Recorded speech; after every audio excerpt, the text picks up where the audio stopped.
Now at 11, the world on edge as Iran exchanges missile strikes with the United States and Israel. America will avenge their deaths and deliver the most punishing blow. And we are ready for a new government, the regime change in Iran. With a weekend of strikes that killed Iran's leader, as well as 3 American service members. Obviously, he keeps bombing, so that's not peace. So when does he call peace? And this is simply just a very gracious support. We continue to gather reaction from those in support and against the new conflict in Iran.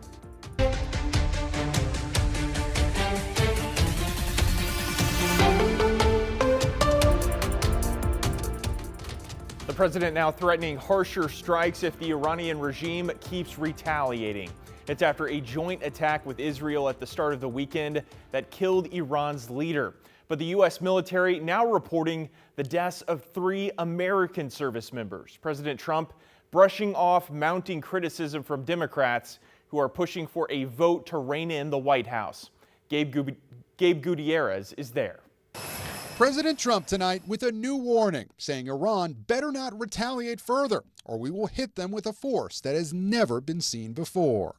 Combat operations continue at this time in full force, and they will continue until all of our objectives are achieved. The president returning to Washington late today after monitoring this weekend's strikes from his Mar-a-Lago estate. Also speaking today with leaders from Israel, Bahrain, and the UAE.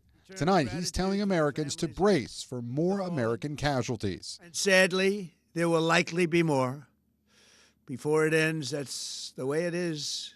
Likely be more, but we'll do everything possible where that won't be the case. Now, the president with this message for the Iranian people.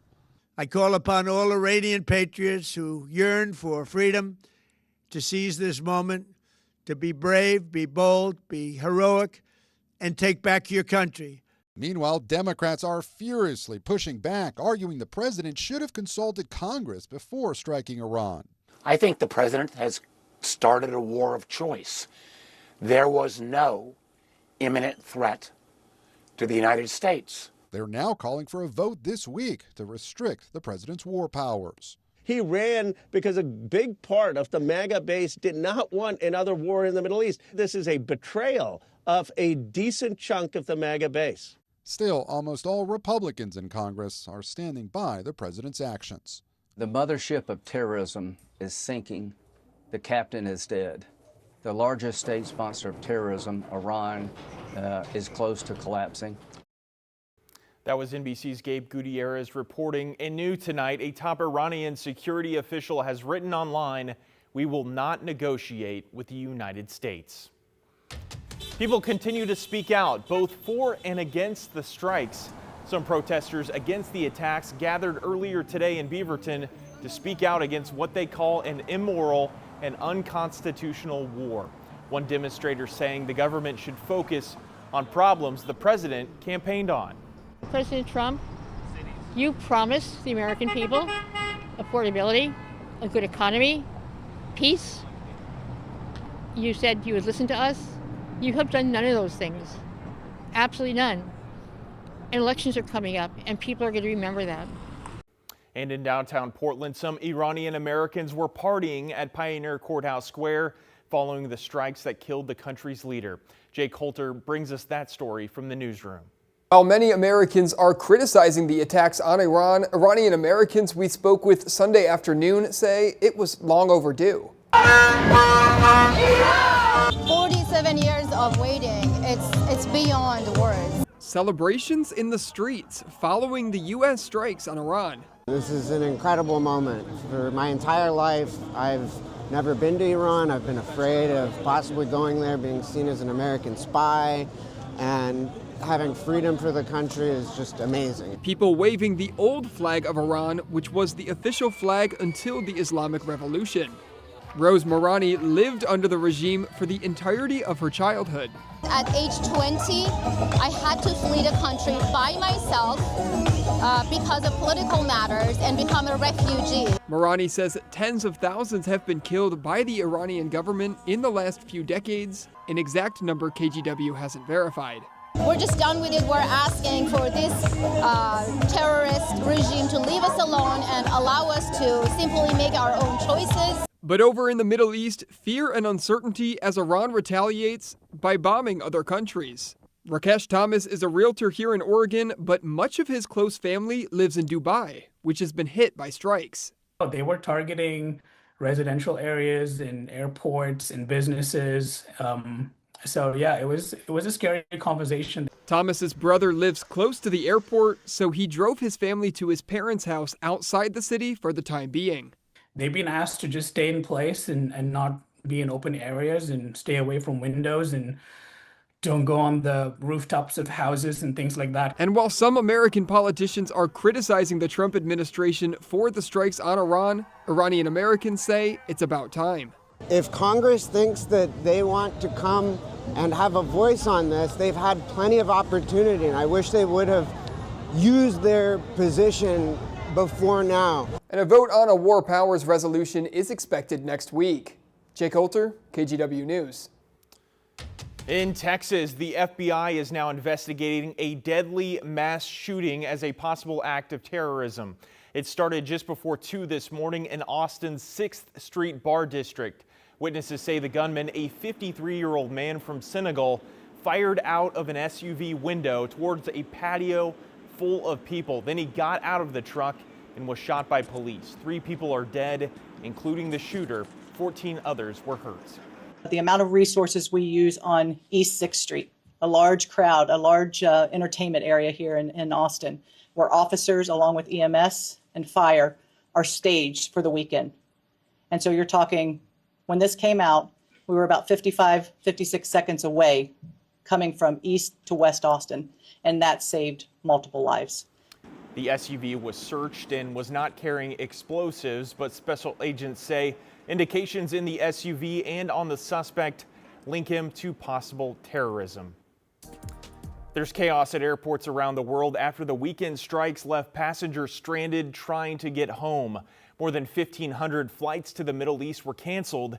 Travelers worldwide impacted from Lebanon to India, even France and Germany. Oliver Sims was already in the air, headed back home to Dallas from Qatar when the flight changed course. He's not sure when he'll be able to get home. It's kind of been chaos here. All the airspace is closed here. But then all of a sudden the captain said that we had to turn back around and go back to Doha because Qatar Airways ordered all flights to come back to Doha. Delta Airlines and United Airlines have suspended flights to Tel Aviv at least through the weekend. Stay with KGW for the latest on Iran and the local response. You can also visit our website, kgw.com, or stream us for free on KGW+. Major backlash from people in Coos County after one of their commissioners suggested they allow ICE to build an immigration processing facility north of Coos Bay. Commissioner Drew Farmer has since apologized for the suggestion, saying he has since deleted his Facebook video in which he suggested the ICE building be located in the struggling community of Lakeside. I was trying to explain what I was doing. I was worried this was going to end up in North Bend.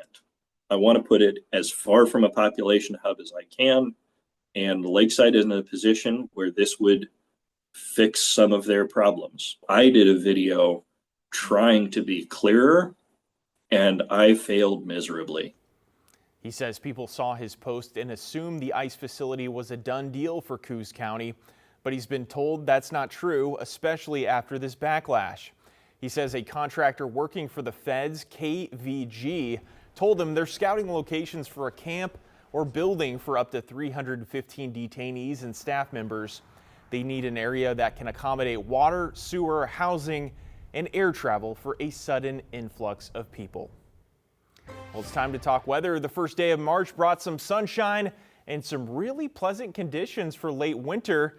So what's the first week of March going to look like? Let's check in with meteorologist Joe Ranieri with what we can expect. Hey, Joe. Hey there, John. We're going to be looking at some very pleasant conditions for tomorrow with again, daytime highs right around 60 degrees. Well, the warm temperatures have been pretty much one of the major weather headlines so far this winter. We have a couple weeks left of spring, but we are going to be looking at really above average temperatures to start off the work week. We have this upper level low. That's what's been pushing in some of those high clouds the entire weekend, but not much in terms of precipitation. In fact, we really haven't seen much of it, more than 1/10 of an inch of rain down in parts of Lynn County over in the Eugene area. But with the futurecast into motion, we'll be waking up to some areas of some foggy skies, and then once those clouds burn off, we'll be seeing sunny and warm conditions, at least for this time of year. And then going into Tuesday, clouds will start to increase and picking up a little bit of some light showers. But again, those light showers turn into heavier,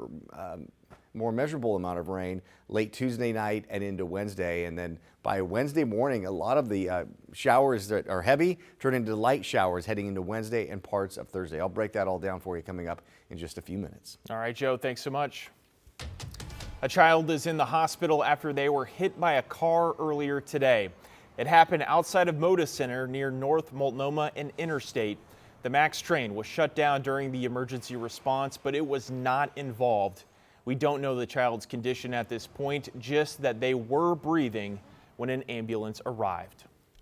And an update to a DUII mission across Multnomah County. Sheriff's deputies arrested a 20-year-old woman who was allegedly drunk when she crashed into a patrol car. This was around 11:15 last night at Northeast 162nd in Fremont. Fortunately, no one was hurt. The driver was booked on charges including DUII and reckless endangerment. Now, it happened just a few hours into the mission that was also done in part to honor 2 fallen reserve deputies killed while on duty 33 years ago. In that case, 3 people were killed: Reserve Sergeant Scott Collins, Reserve Deputy Mark Whitehead, and the impaired driver Irvin Vandevort. Police say Vandevort was speeding at more than 100 miles an hour on I-84 when he crossed the median and hit the car with the deputies inside.